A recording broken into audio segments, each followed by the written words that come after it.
Alors on a, c'est vrai, chers amis ministres, chers amis militants, chers amis mandataires, on se côtoie toute l'année et c'est un plaisir de travailler avec vous, pour vous. Et aujourd'hui, donc, on a la chance de compter parmi nous une jeune ministre luxembourgeoise. Elle a quasiment le même âge que notre premier, c'est dire si elle est très jeune. Elle est jeune et sympathique, elle est toute de bleu vêtue, vous l'avez vu. Elle a fait des études brillantes à l'université de Strasbourg en langues étrangères appliquées, puis à l'université de Nice, en langues étrangères appliquées aussi en affaires et en commerce, et à la Sorbonne en journalisme bilingue. Elle a travaillé à RTL, elle a même eu un magasin de chaussures, c'est vous dire si sa compétence est très très large. Ça sert d'ailleurs à l'opposition de dire on ne voudrait pas être dans ses souliers, etc. Enfin bon. Elle a été élue en octobre 2013 à la Chambre et elle devient ministre en décembre de la même année. Elle a été réélue en 2018. On dit d'elle, monsieur le ministre de la Mobilité, qu'elle est la deuxième locomotive du DP. Elle a pulvérisé les sondages en progressant de 5000 voix aux dernières élections. Elle est présidente du DP depuis 2015.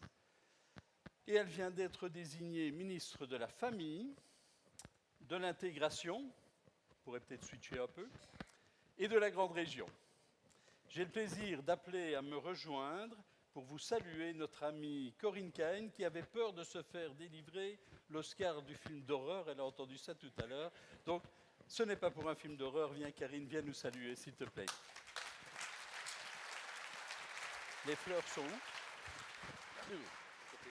Ok, bien. Je vais le reprendre après. Vas-y.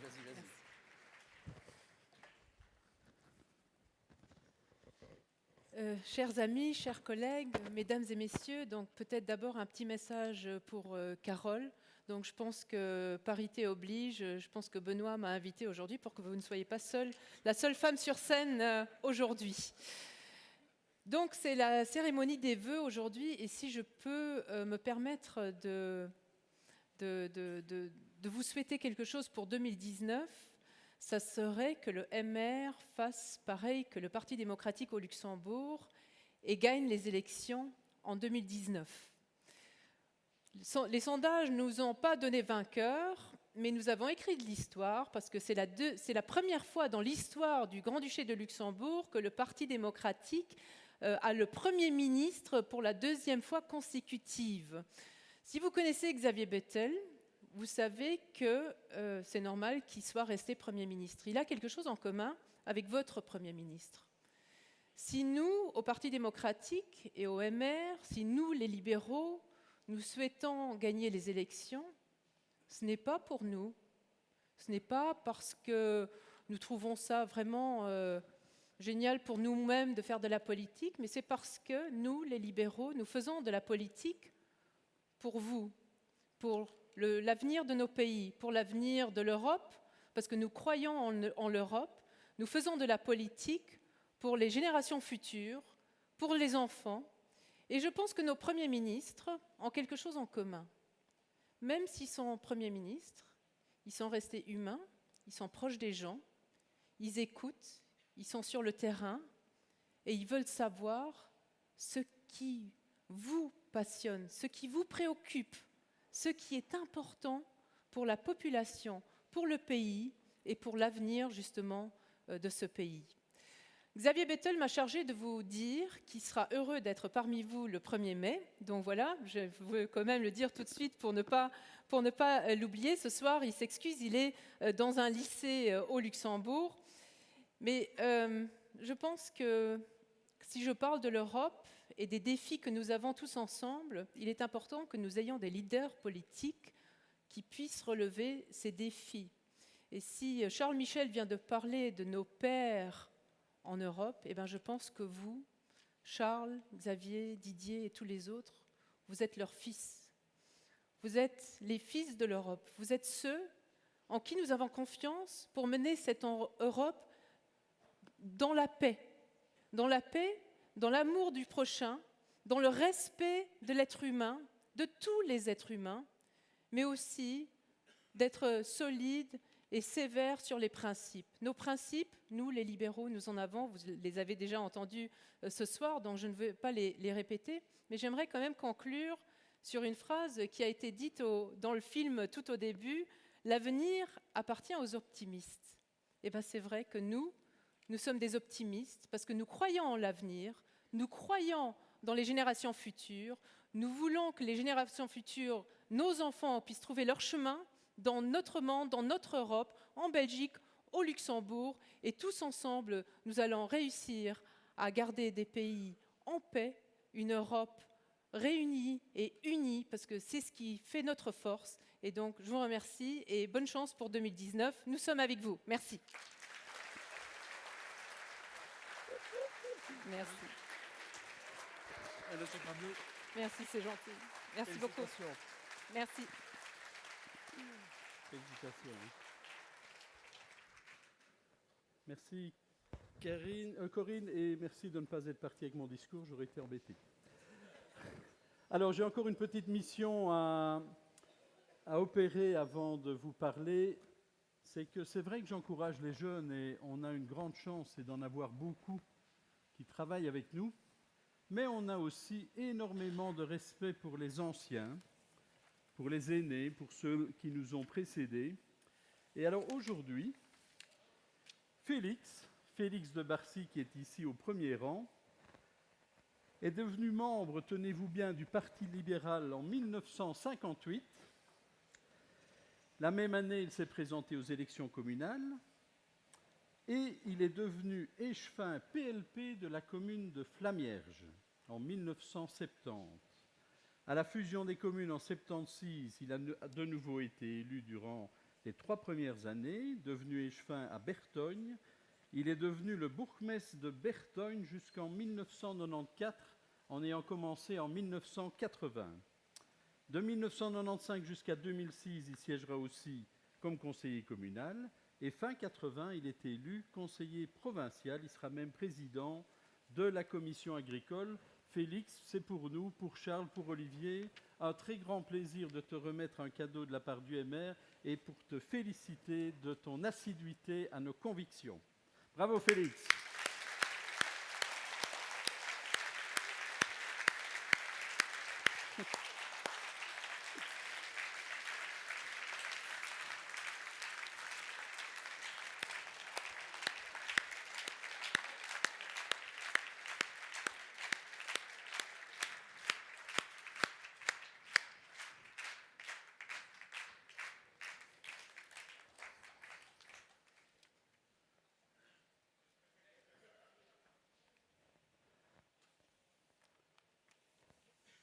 Chers amis, vous avez entendu les interventions d'Olivier, Willy et Charles, remarquables comme d'habitude et encourageantes comme jamais en termes de résultats.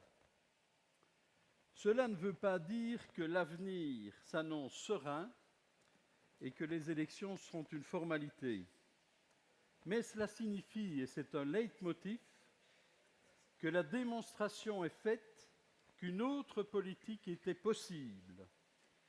Et je peux dire la même chose à nos amis luxembourgeois qui ont changé la politique et la vision du développement de leur pays et l'ont mis sur le rail des ambitions et des projets porteurs. Notre politique commune, Corinne, est une politique qui inverse les tendances, qui fait se tenir debout, qui commande de faire face et d'oser, qui commande de sortir la tête du sable, d'affronter les problèmes et d'oser les solutions. Une politique, ils l'ont dit tous les trois de façon différente, qui est née de la mise en œuvre de nos valeurs, de notre vision du monde, et dont les résultats confortent ces valeurs. Nos valeurs de liberté, de solidarité, d'encouragement du travail, de la formation, de l'éducation à l'effort, à l'esprit d'entreprendre, à l'objectivité de l'analyse. En résumé, chers amis, la culture de l'intérêt général. Et je dis ça à tous les jeunes qui me parlent de politique ou qui me parlent d'engagement politique et de gestion des affaires publiques. Quand on choisit toutes et tous dans nos différentes fonctions, dans nos différents niveaux de travail, et je dis niveau de travail parce que quand on parle de niveau de pouvoir, les gens ont l'impression qu'au pouvoir on ne travaille pas. Quand donc on choisit toutes et tous de servir l'intérêt général, il n'y a ni difficulté, ni hésitation, le chemin surgit naturellement et il est droit.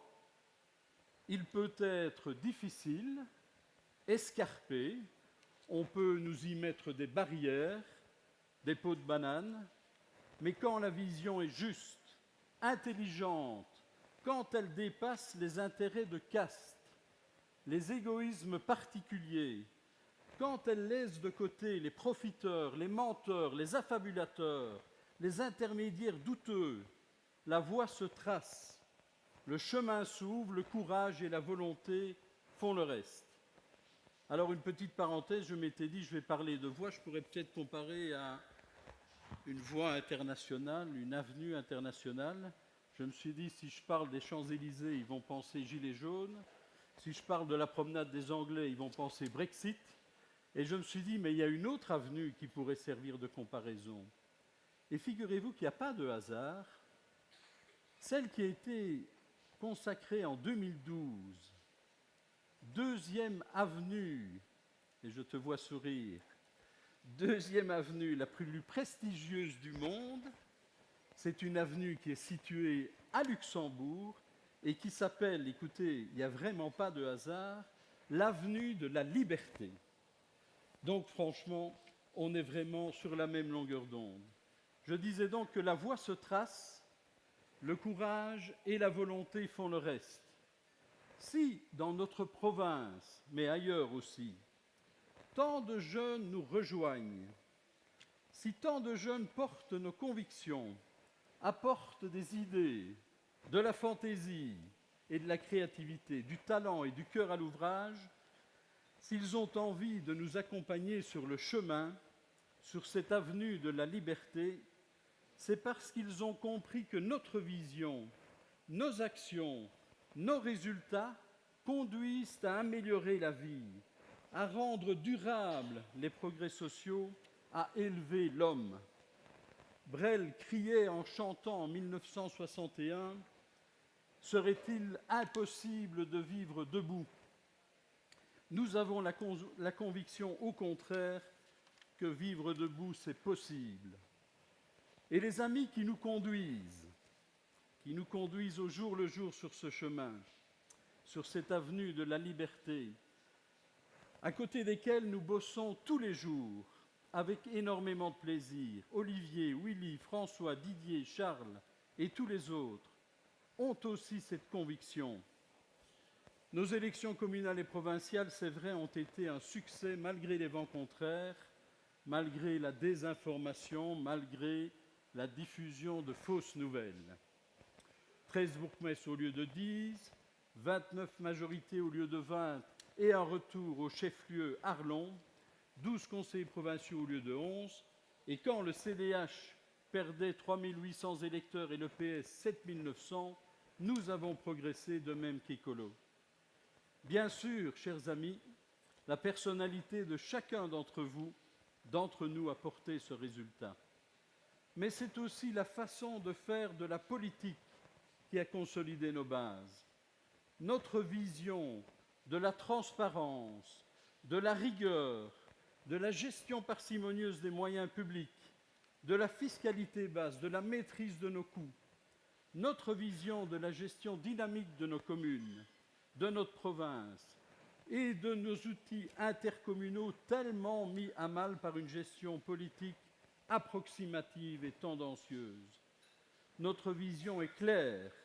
Nous devons poursuivre le chemin, travailler à l'écoute des citoyens pour faire les bons choix de la transition énergétique et numérique, d'économie sociale et solidaire, de lutte contre la pauvreté, de développement de nos atouts, d'ambition pour notre territoire, de développement de notre tissu économique, des services à notre population. L'année va être chargée, la prochaine échéance se rapproche, c'est vrai, mais par notre cohésion et notre conviction, par notre vision porteuse d'espoir, nous pouvons réussir à poursuivre le travail.